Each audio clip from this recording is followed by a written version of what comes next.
Perfect, I told my daughter-in-law, Tiffany, when she announced that 25 members of her family were coming to spend Christmas at my house. I'm going on vacation. You all can do the cooking and cleaning. I am not the maid. Her face went pale as if she had seen a ghost. But what she didn't know was that the real surprise was just beginning. My name is Margaret. I am 66 years old, and for the last 5 years, I have been treated like the servant in my own home. It all started when my son Kevin married that woman. From the very first day, Tiffany decided I was her personal employee. Margaret, get me some coffee. Margaret, clean this up. Margaret, cook for my guests. And I, like a fool, always obeyed. I thought it was how I could keep my family together, but I had reached my limit. That Tuesday in December, Tiffany swept into my kitchen as she always did, without knocking, with that fake smile I despised. She was wearing a ridiculously expensive red dress, undoubtedly paid for with my son's money. Her heels clicked against my ceramic tile like little hammers on my last nerve. Margaret, she said in that condescending tone she reserved for me, I have marvelous news. My entire family is coming to spend Christmas here. It's only 25 people. Only 25 people. As if that were a small number, as if I were a machine designed for cooking and cleaning. I saw the malice glinting in her eyes as she continued with her master plan. She settled into my kitchen chair, crossed her legs, and began to list them off as if reading a grocery list. I've already spoken with my sister, Valeria, my cousin Evelyn, my brother-in-law Marco, my uncle Alejandro. Everyone is coming. My nieces and nephews will be here, my second cousins, Valeria's kids. It's going to be a perfect Christmas. She took a dramatic pause, expecting my usual panicked reaction. Of course, you'll handle everything. The food, the cleaning, serving the tables. Her words hit me like slaps. I remembered all the times I had prepared dinners for her friends while she took the credit. All the times I had cleaned up after her parties while she slept until noon. All the times I had been made invisible in my own house. We'll need 3 turkeys, at least, she continued, ignoring my silence. And that chocolate silk pie you make too. Oh, and you'll have to decorate the entire house. I want it to look perfect for the Instagram photos. She waited for my typical, yes, Tiffany. But this time was different. This time, something inside me had shattered for good. I looked her directly in the eye with a calm that surprised even me. Perfect, I repeated, watching her smile begin to falter. It will be a perfect Christmas for you all because I won't be here. The silence that followed was deafening. Tiffany blinked several times as if she hadn't heard correctly. Her mouth opened slightly, but no words came out. The clicking of her heels stopped abruptly. What do you mean? You won't be here? She finally managed to articulate, her voice trembling slightly. She sat up straighter in the chair, her perfect posture beginning to crumble. Exactly what you heard. I'm going on vacation. You all can cook, clean, and serve yourselves. I am not your employee. I watched the color drain completely from her face. Her hands began to shake. The coffee cup she was holding clinked against its saucer. For the first time in 5 years, Tiffany was speechless. But Margaret, she stammered. I already told everyone to come. It's all planned. You can't do this. Of course I can. It's my house. Those 4 words landed like a bomb in the kitchen. Tiffany's jaw dropped, her face shifting from shock to indignation. She shot up from the chair, her heels clicking again, but this time with desperation. This is ridiculous. Kevin is not going to allow this. Kevin can have whatever opinion he likes, but the decision has been made. For the first time, I was in control. But what she didn't know, what none of them knew, was that my decision wasn't spontaneous. I had been planning this for months, and I had my reasons that would soon leave them all speechless. Tiffany's expression morphed from shock to fury in a matter of seconds. Her cheeks flushed, and her eyes narrowed like a snake about to strike. She stepped toward me, invading my personal space, as she always did when she wanted to intimidate me. You know what, Margaret? I always knew you were selfish, but this is the absolute limit. Her voice became venomous, each word dripping with contempt. My family is coming from far away, some from out of the country, and you're going to ruin their Christmas over a whim? A whim. 5 years of mistreatment, humiliation, and emotional abuse, and she called it a whim. I felt rage rise in my chest, but I remained serene. I had learned to control my emotions after so much time as her victim. "That's not my problem," I replied with a calm that unnerved her even more. "You should have consulted me before inviting 25 people to my house." "Our house!" she shrieked, losing her composure completely. "Kevin is your son. This house will be ours one day." There it was, the truth that had always hovered in the air but had never been spoken aloud. Tiffany didn't see me as family. She saw me as a temporary obstacle before she inherited everything I had built with years of hard work and sacrifice. "Interesting perspective," I murmured, watching her pupils dilate with panic as she realized what she had revealed. "Very interesting." At that moment, I heard keys in the front door. Kevin was home from work. Tiffany ran to him like a child tattling to her father, her heels clattering with desperate urgency. "Kevin! Kevin, your mother has gone insane. She says she won't help with Christmas. She says she's going on vacation and leaving us alone with my entire family." I heard their muffled voices from the living room. Tiffany spoke in a rush, her tone sharp and dramatic. Kevin murmured responses I couldn't make out. After a few minutes, their footsteps approached the kitchen. My son appeared in the doorway, his suit wrinkled after a day at the office, his face tired but annoyed. Behind him, Tiffany followed like a shadow, arms crossed and a triumphant expression on her face. She clearly expected him to put me in my place. "Mom," Kevin began in that patronizing tone he had adopted since his marriage. "Tiffany told me about your decision. Don't you think you're being a little dramatic?" Dramatic. My own son was calling me dramatic for refusing to be his wife's servant. I felt something cold and hard settle in my stomach. Something that had been growing for months finally crystallized in that moment. "No, Kevin, I'm not being dramatic. I'm being clear. But Mom, it's Christmas. It's a time for family. Tiffany already invited everyone. We can't cancel now." "I didn't say to cancel. I said I won't be here." Tiffany stepped forward, placing herself between Kevin and me like a human barrier. "See what I mean? She's become completely irrational. What will my family think? What am I going to tell them?" "Tell them the truth," I answered calmly. "That you assumed I would be your employee without consulting me, and that you were mistaken." Kevin sighed deeply, running a hand through his hair as he did when he was frustrated. "Mom, be reasonable. You know Tiffany can't cook for 25 people by herself. And why not? I've cooked for her parties for years. It's time she learned." "But I work," Tiffany protested. "I can't take days off to cook. My career is important." Her career. A part-time position at a boutique she had probably gotten through Kevin's connections. But of course, her career was more important than my time, my energy, my dignity.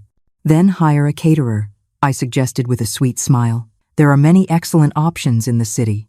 "Catering costs a fortune," Kevin exclaimed.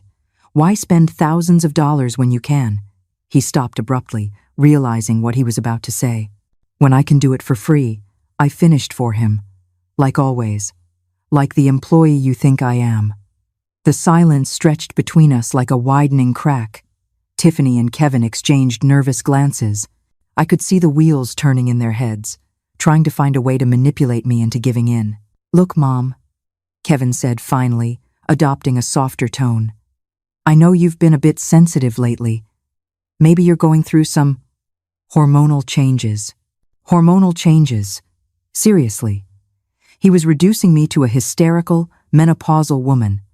The fury I had been containing began to boil beneath the surface, but I managed to keep my voice steady. "There is nothing hormonal about this, Kevin. This is about one very clear thing: respect, and for 5 years, neither you nor your wife has shown me any." "That's not true," Tiffany protested. "We've always treated you well. You're part of the family. The part of the family that serves, cleans, and cooks while you two have fun. The part of the family that is never consulted, but is always expected to obey." Kevin came closer, placing a hand on my shoulder as he used to do as a boy when he wanted something.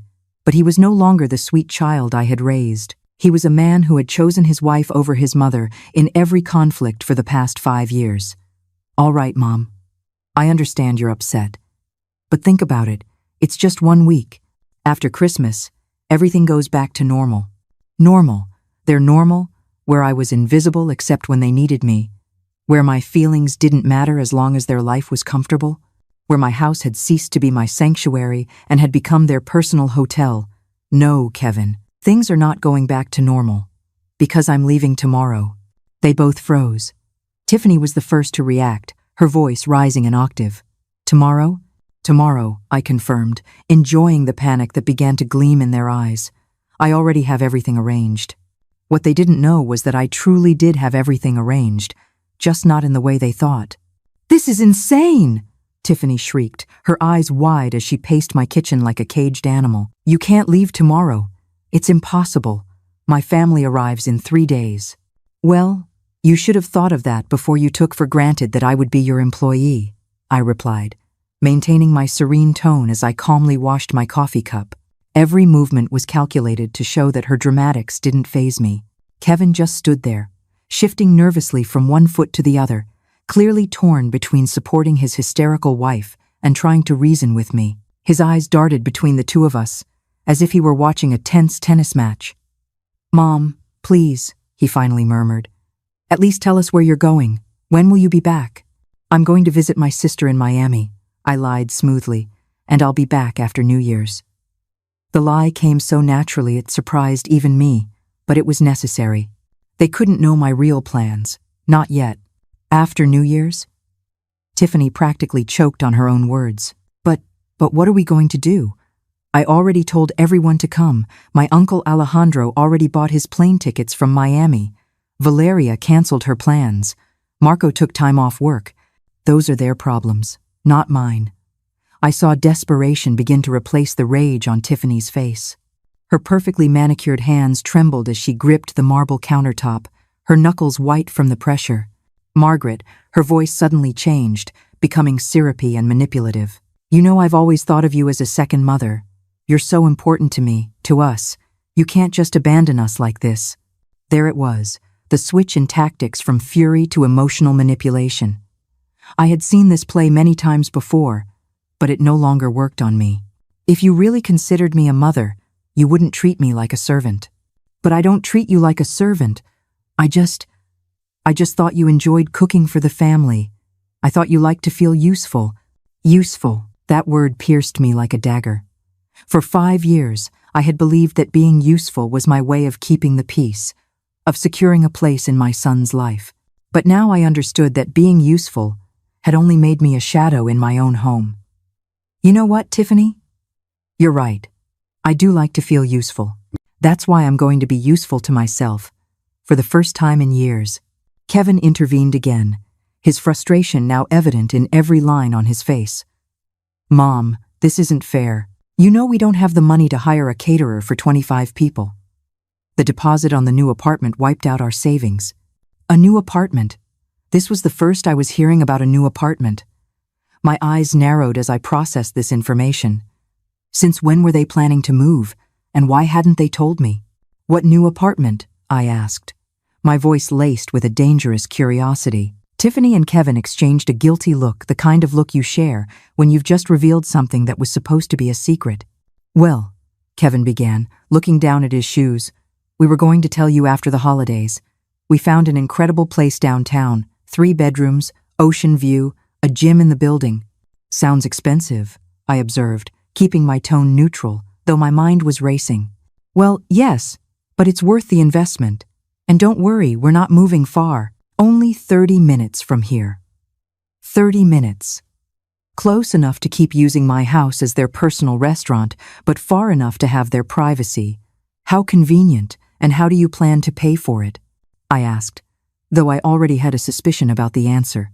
Tiffany's face suddenly lit up, as if she'd found the perfect solution to all our problems. That's why it's so important that we have a perfect Christmas. My uncle Alejandro is very generous when he's impressed, and my brother-in-law Marco has connections in real estate. If everything goes well, they could help us with Kevin's business. There it was. The real reason behind the grand Christmas celebration. It wasn't about family or tradition. It was about money, about impressing wealthy relatives to get financial favors. And I was the cornerstone of their manipulation scheme. I see, I murmured, letting the silence hang as they both waited for my response. So, you need your Christmas to be perfect to impress the rich family. Exactly, Tiffany exclaimed, relieved that I finally understood the gravity of the situation. I knew you'd get it. You're so smart, Margaret. You always know the right thing to do. The right thing. For 5 years, the right thing had been to sacrifice my comfort, my time, my dignity to make their lives easier. But now I had a completely different perspective on what was right. You're right, Tiffany. I know exactly what the right thing to do is. That's why my decision stands. I'm leaving tomorrow. The hope vanished from their faces like spilled water. Tiffany began to breathe rapidly, on the verge of a panic attack. You can't do this. You can't ruin our future over a tantrum. It's not a tantrum. It's a well-thought-out decision. But what will my family think when they arrive and there's no one here to receive them? What will they think when they see there's no food prepared? They will think that their niece invited them without having the capacity to be a host. And they will be correct. Kevin stepped closer, his desperation now palpable. Mom, please, if you really need a vacation, we can postpone it. After New Year's, you can go wherever you want. For as long as you want, we'll pay for your trip, the hotel, everything. They'd pay for my trip? With what money, I wondered, if they had just said the apartment deposit left them with no savings. But it didn't matter. Their offer was 5 years too late. The offer is tempting, Kevin, but my decision is made. This is emotional blackmail, Tiffany burst out, her mask of sweetness finally falling away completely. You're using our situation to manipulate us. Emotional blackmail. The words hung in the air like an unwitting confession. Because if I was engaging in emotional blackmail by refusing to be their free employee, what had they been doing for 5 years? You know what emotional blackmail is, Tiffany? It's making me feel guilty every time I don't want to cook for your friends. It's telling me that a good mother-in-law always puts the family first when I refuse to clean up after your parties. It's assuming my plans don't matter because I'm retired and have nothing better to do. Every word was a bullet that hit its mark. I saw them both flinch slightly with each accusation because they knew it was true. All of it was true.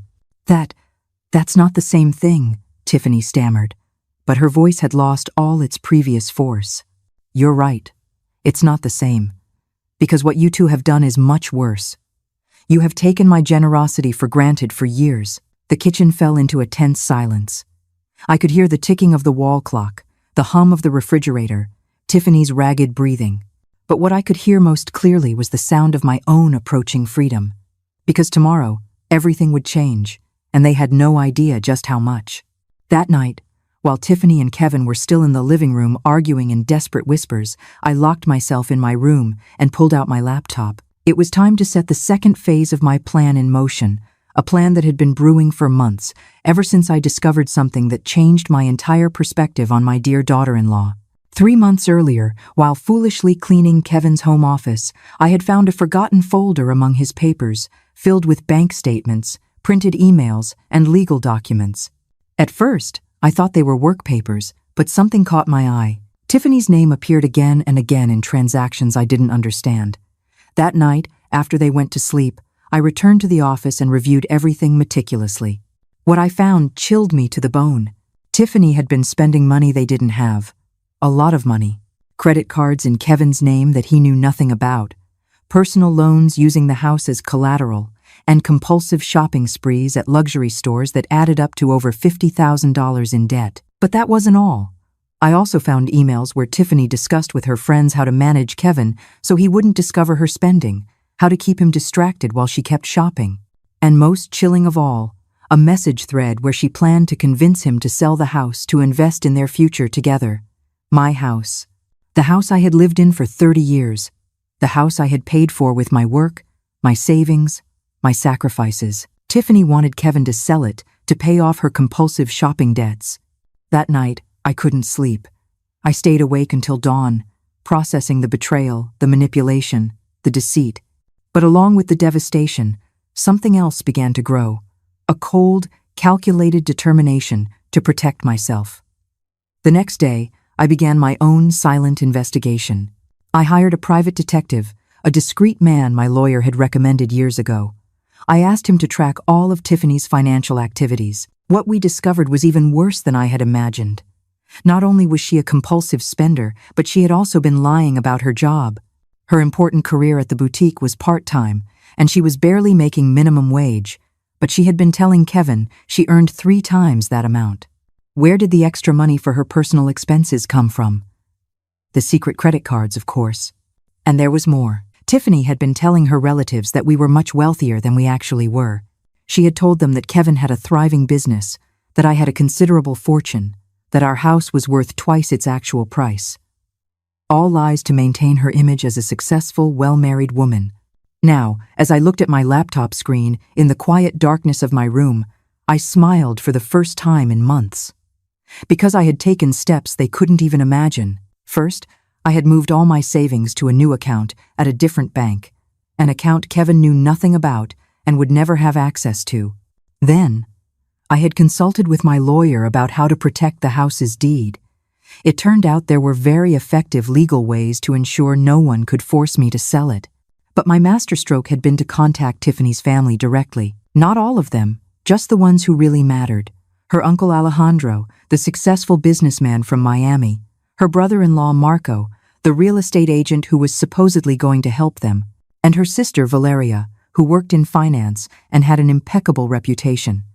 I had sent them very polite emails, introducing myself as Tiffany's concerned mother-in-law. I told them I was worried about the young couple's delicate financial situation and wanted to ask their advice on how to help. Of course, I had accidentally attached some of the most alarming bank statements I had found. The responses were immediate. Alejandro was furious at being deceived about Tiffany's real situation. Marco immediately canceled any plans for financial assistance. Valeria was so angry she threatened to come personally to sort out her younger sister's life. But the best part was that none of them had said anything to Tiffany yet. They were waiting for the Christmas gathering to confront her in person. A gathering that would now be missing the host they expected, the food they were promised, and the festive atmosphere Tiffany had painted in her lies. My phone vibrated with a text message.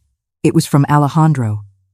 Mrs. Margaret, after reviewing the documents you sent, my family and I have decided to arrive a day earlier than planned. We want to speak with Tiffany about some important matters before the celebration. Would it be possible for you to receive us on the morning of the 23rd? The morning of the 23rd.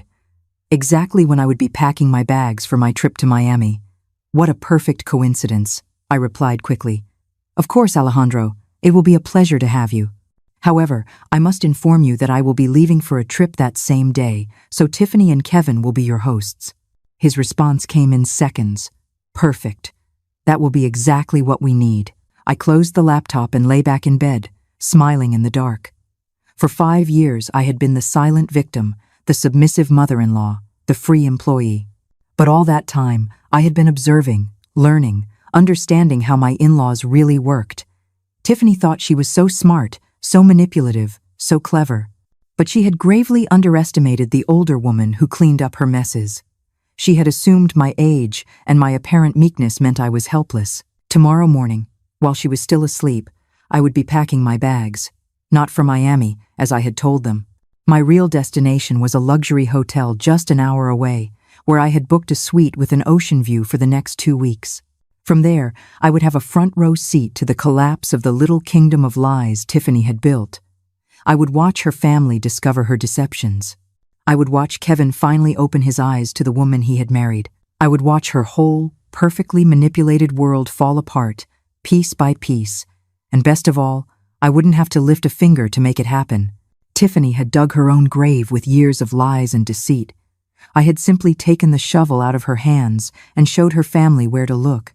Outside, I could hear that the argument in the living room had finally ended. Footsteps on the stairs, doors closing, the tense silence of a house full of unresolved conflicts. But I slept deeply that night. For the first time in 5 years, I slept with the smile of someone who knows that justice, even when it's late, always arrives. At 6 in the morning, my alarm clock sang like the anthem of freedom. I got up with an energy I hadn't felt in years. I showered peacefully and began to pack my bags. Every garment I folded was another step toward my independence. Every item I stored away was a silent declaration that I was no longer anyone's employee. Tiffany and Kevin were still asleep. I could hear their deep breathing from the hallway as I carried my suitcases down the stairs. I had prepared a note, which I left on the kitchen table next to the spare house keys. A brief but precise note. Have decided to leave early for my trip. The house is in your hands. Enjoy your perfect Christmas, Margaret. What the note didn't mention was that I had made a few additional preparations before leaving, like completely emptying the pantry and the refrigerator. After all, if they were going to host 25 people, they needed to learn to be responsible for buying food. I had also locked away all my good china, my elegant tablecloths, and my Christmas decorations in my bedroom. If they wanted to impress the rich family, they would have to get their own supplies. But my final touch had been to cancel the cleaning service that came twice a week, a service that I paid for, but for which Tiffany always took the credit for having a perfectly kept house. Starting today, she could experience what it really meant to keep a house clean on her own. The taxi arrived promptly at 7 in the morning. As the driver loaded my bags, I took one last look at the house where I had lived for 3 decades. A house that had been my sanctuary, then my prison, and now would once again be my fortress. Because even though I was leaving temporarily, this was still my house, and I had every intention of reclaiming it completely. The hotel where I checked in was everything I had dreamed of during my years of forced domestic service. A spacious suite with an ocean view, 24-hour room service, and most importantly, absolute silence. No one shouting for me from the kitchen, no one expecting me to appear with fresh coffee, no one assuming my time had no value.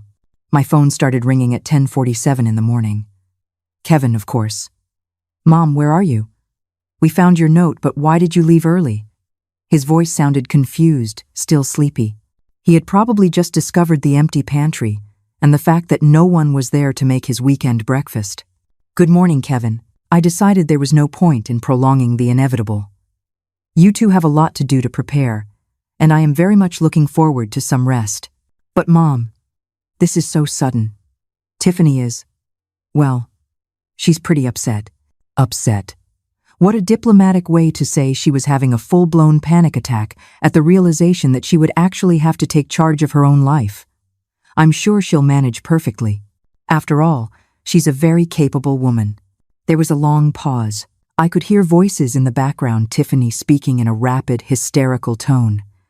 Could you at least tell us where you are? In case of an emergency. I am safe and in a good place. That's all you need to know. Mom, please.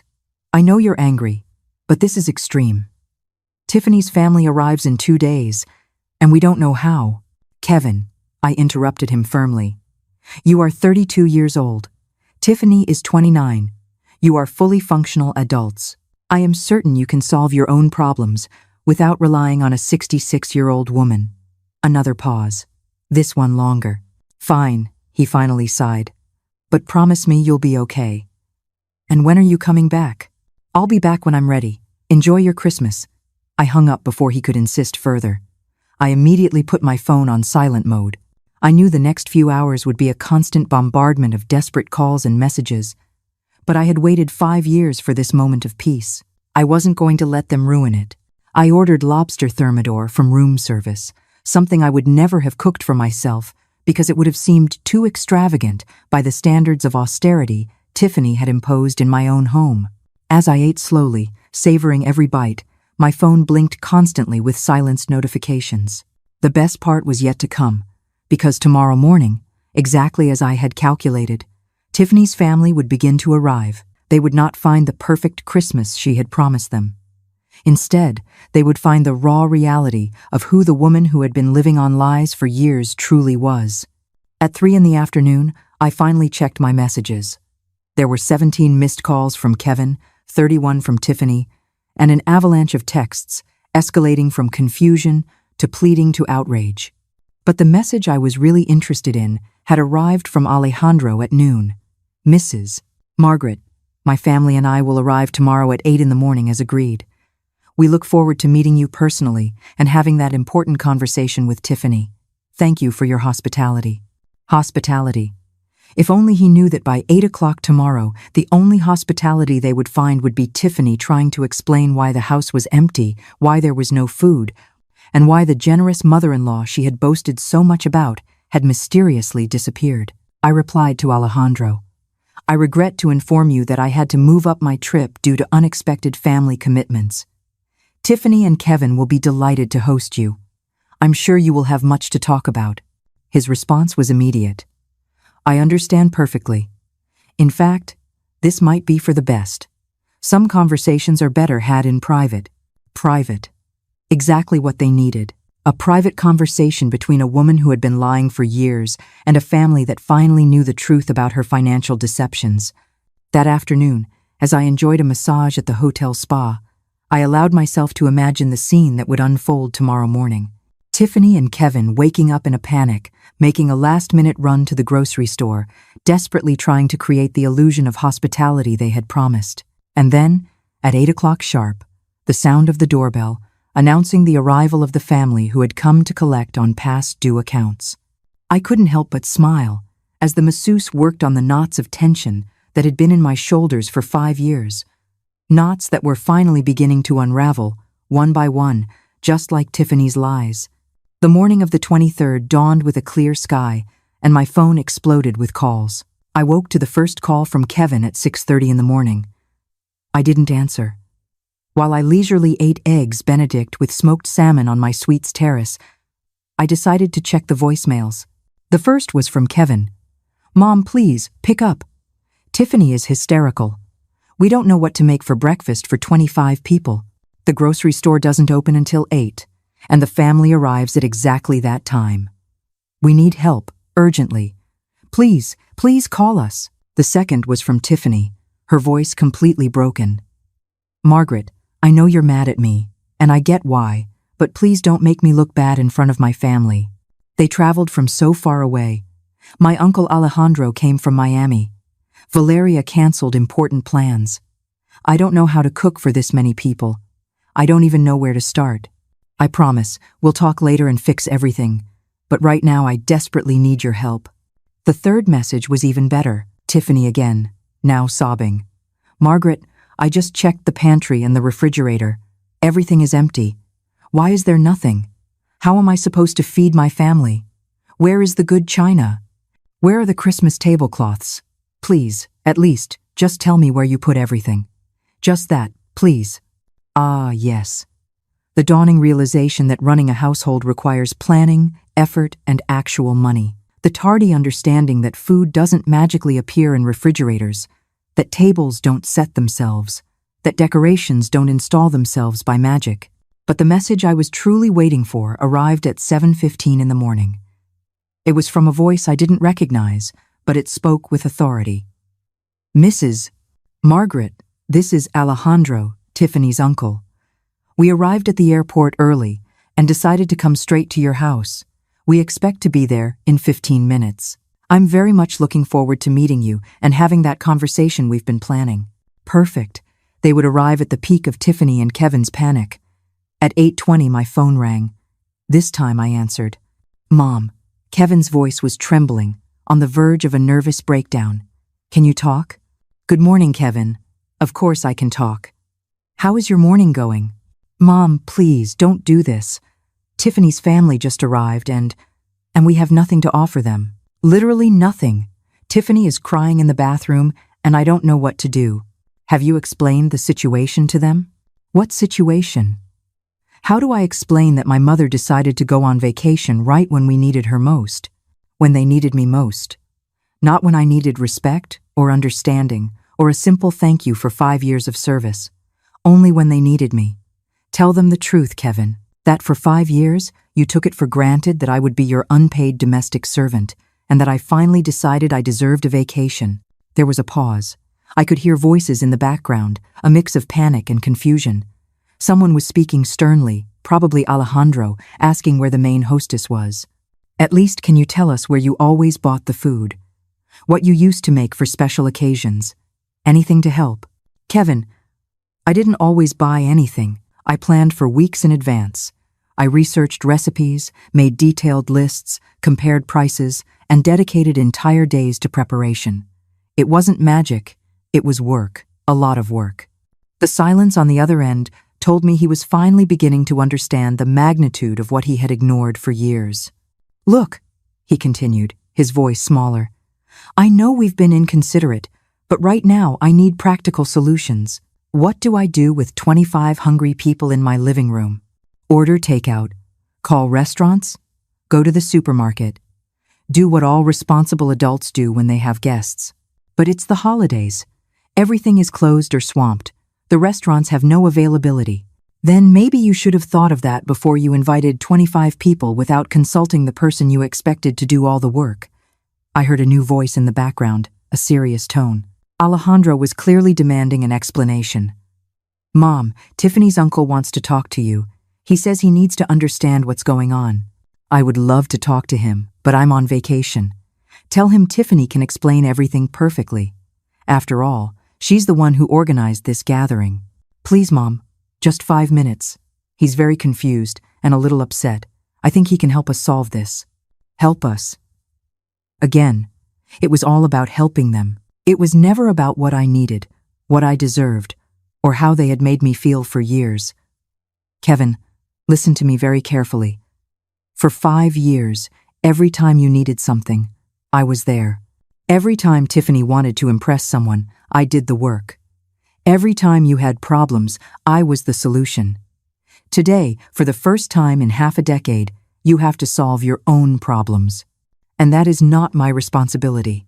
But it's my family, he finally shouted, losing his composure. I heard Alejandro's clear voice in the background. Young man, I need to understand what kind of family gathering you organize. Where is the woman of the house? Where is the grandmother who invited them?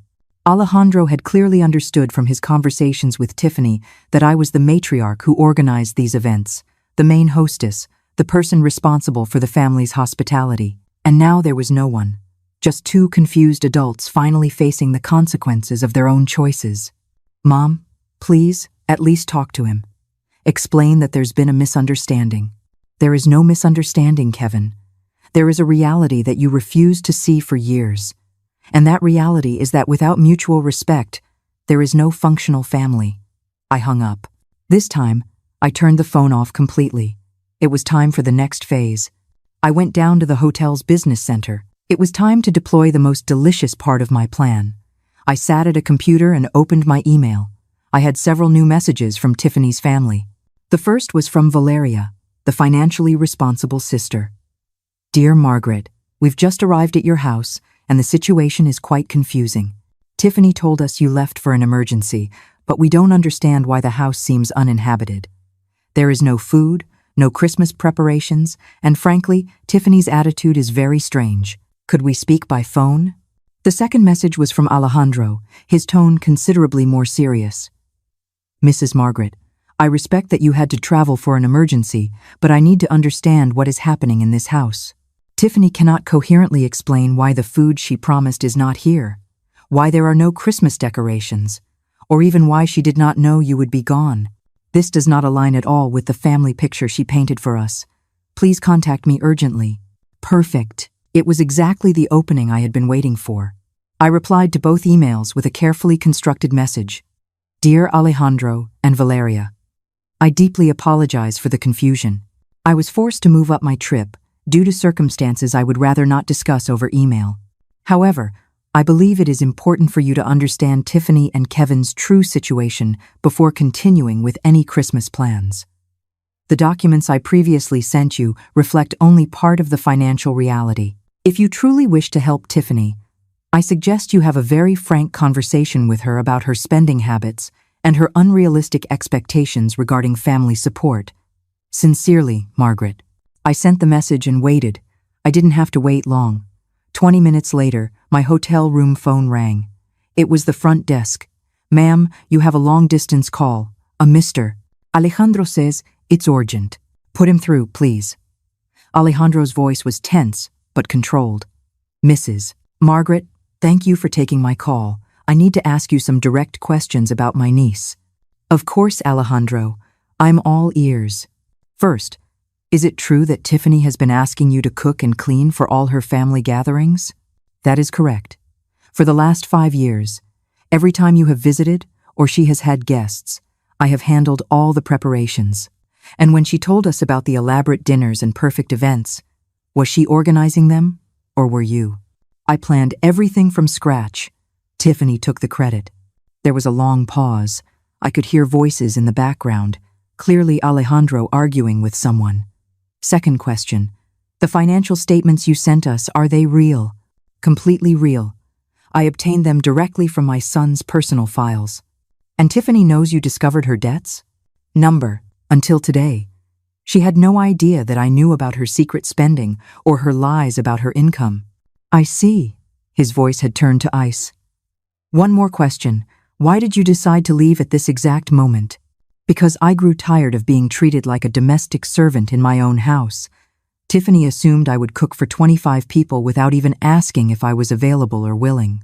The silence that followed was long and tense. Finally, Alejandro spoke, his voice dripping with disappointment and contained anger. Mrs. Margaret, my family owes you an apology. Tiffany has been lying to us for years. She painted a picture of you as a prosperous family where she was the perfect organizer. She asked us for financial help to expand Kevin's business, when apparently the money was to pay off her compulsive shopping debts. I'm afraid so, and we, like fools, were ready to help because we believed she had proven herself to be responsible and successful, when in reality, you have been the one keeping everything running while she took the credit. Well, now we know. And let me tell you, my family does not tolerate this kind of deceit. Tiffany is going to have some very serious explaining to do. Alejandro, if I may suggest something, please. I think it would be beneficial for Tiffany to face the natural consequences of her decisions. She has lived in a bubble of privilege where others solved her problems. Perhaps it's time for her to learn to be truly independent. I completely agree. In fact, I have some news for her that is going to change her perspective drastically. The supposed financial support she was expecting from the family for her husband's business, well, that was entirely dependent on her demonstrating fiscal responsibility and transparency. After seeing these documents and the current situation, I can assure you there will be no support. My smile widened. I understand. But there's more. My brother-in-law Marco, who was going to help them with real estate connections, is also very upset. Apparently, Tiffany had asked him to evaluate some properties for investment, including the house where you live. Did you know about this? This was new. I hadn't known Tiffany had gone so far as to ask Marco to evaluate my house for a sale. No, I did not know that. Well, Marco is furious. He invested time and resources based on false information. He feels completely deceived. Which brings me to my main point. My family has decided that this perfect Christmas is going to become a family intervention. Tiffany will have to explain every lie, every deception, every manipulation. A family intervention. This was even better than I had planned. Not only would Tiffany have to face the logistical disaster of her party, but she would also have to account for years of deceit before her entire family. And what about the other relatives? They are all aware of the situation now. For dinner tonight, the whole family will know the truth about Tiffany. And does she know? Not yet. But she's about to. I could hear voices rising in the background. Things were clearly escalating at my house. Mrs. Margaret, I have to go deal with this situation, but I want you to know that my family respects you enormously for enduring this for so long and for having the dignity to walk away. Thank you, Alejandro. That means a great deal to me. One more thing. When you are ready to return, we hope to meet you properly. The real Margaret, not the employee Tiffany pretended you were. It will be a pleasure. I hung up and leaned back in my chair, feeling a deep, warm satisfaction. At my house, Tiffany's world of lies was crumbling, piece by piece, exactly as I had planned. That evening, I hired a discreet car service to take me for a drive through my neighborhood, just to observe from a safe distance. The scene I found surpassed my wildest expectations. There were several rental cars parked haphazardly, and multiple grocery bags were scattered on the front porch, clearly abandoned mid-crisis. It was like watching a telenovela in real time, only 1,000 times more satisfying. My phone vibrated. It was a text from Valeria. Mrs. Margaret, could you call me? I need to ask about additional documents. I called immediately. Mrs. Margaret, she said, her voice tense. I'm reviewing my sister's financial situation, and it's worse than we thought.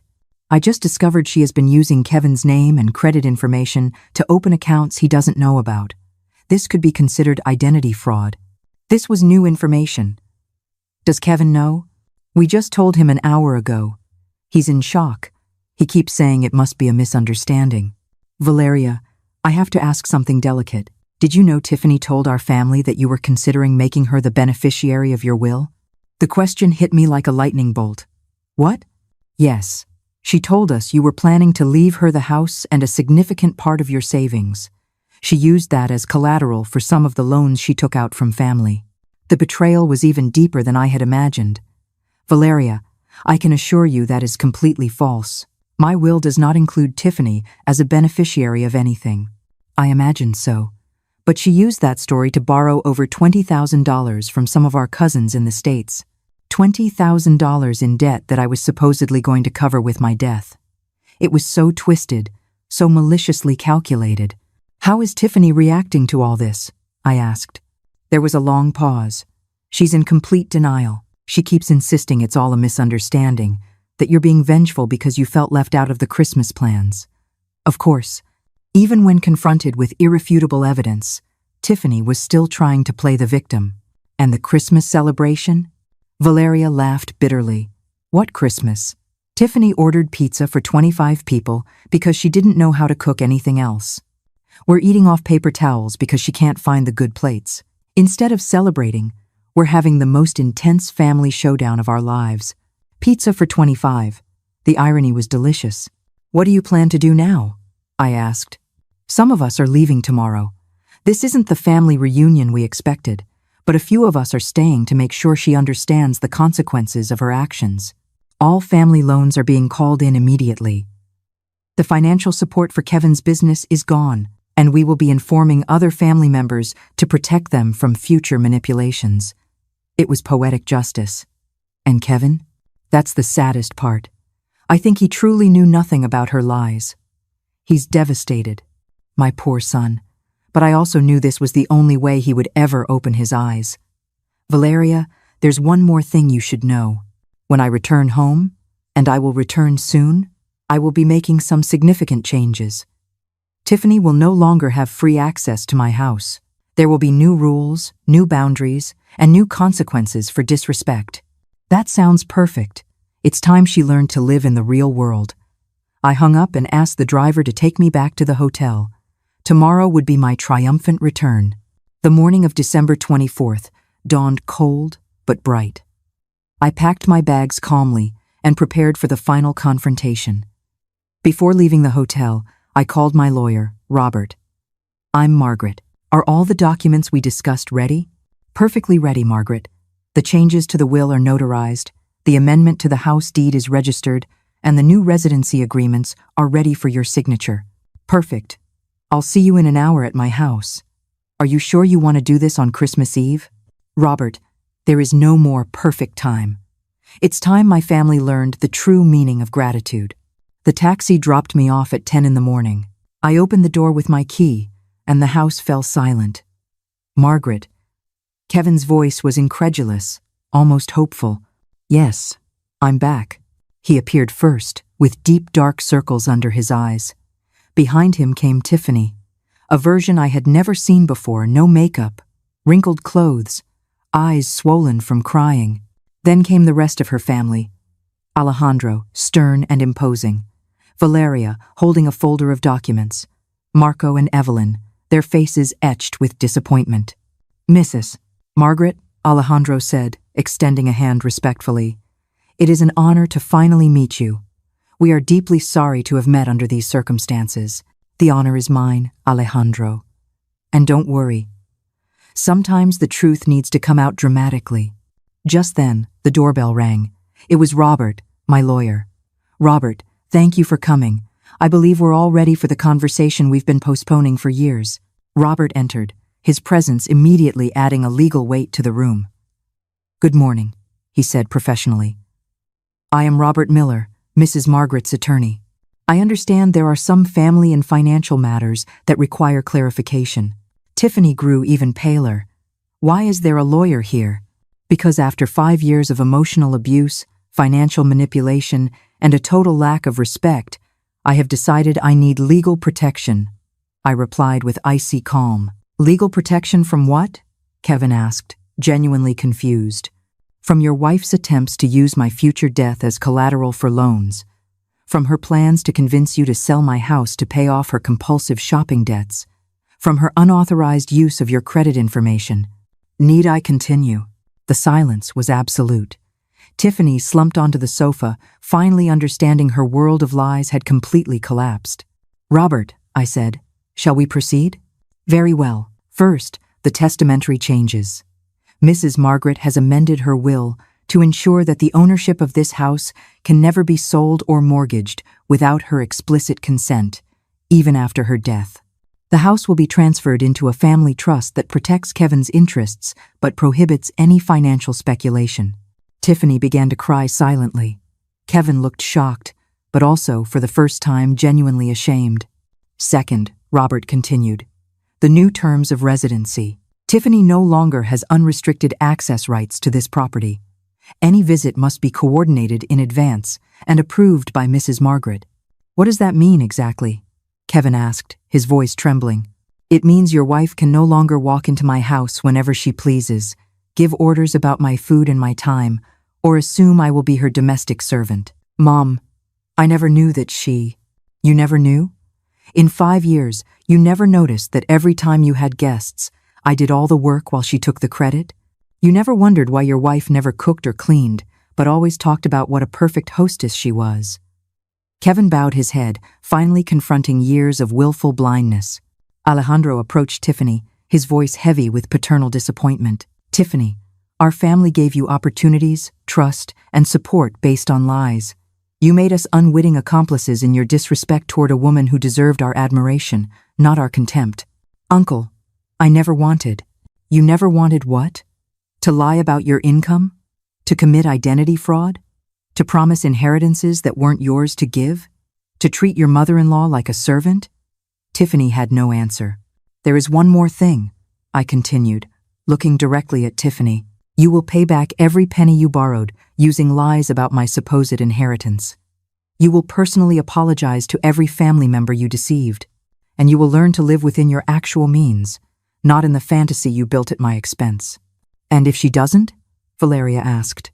Then she will face the appropriate legal consequences for identity fraud and fraudulent obtainment of credit, Robert finished, closing his briefcase. I addressed the entire family gathered in my living room. For 5 years I sacrificed my dignity because I thought I was keeping the family together. But I learned something important. A family built on disrespect and manipulation is not a family at all. It is a toxic structure that hurts everyone involved. I looked specifically at Kevin.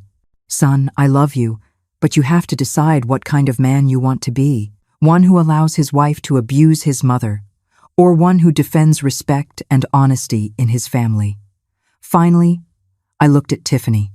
And you have to decide if you want to be a responsible adult who faces the consequences of her actions, or continue to be a manipulative child who expects others to solve the problems she creates. The clock struck noon on Christmas Eve. Now, I said, with a smile I had been saving for months, those who wish to stay for a Christmas based on honesty, respect, and real gratitude are welcome. Those who prefer to continue living in fantasies and manipulations may leave. For the first time in 5 years, I was in total control of my house, my life, and my future. And I had never felt a freedom so sweet.